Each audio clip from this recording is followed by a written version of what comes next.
Hello guys, in this video we're going to talk about how to use your Poly AI basically. So use Polybuzz AI. So it's just like character AI. So it's just basically the same thing actually, but just another platform. You can generate images right here. So generate images using generative text to image or um, text to video. But actually text to video will come sooner than now, so you can generate images right here. These are some of the examples that they have done recently.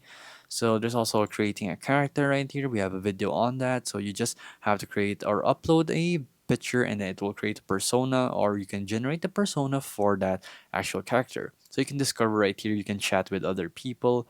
So let's just say let's chat with Simon Riley right here from Call of Duty. So it will even have a voice for some reason right here. So you can message it. You will be able to chat with Simon Riley, and it will actually communicate you like a person, but this is AI still. So it's just simple. So it has those features as of the moment, generating, and then you'll have your gallery where you will see all your pictures, Discover tab where you can look for characters to talk to right here, and then basically that's it.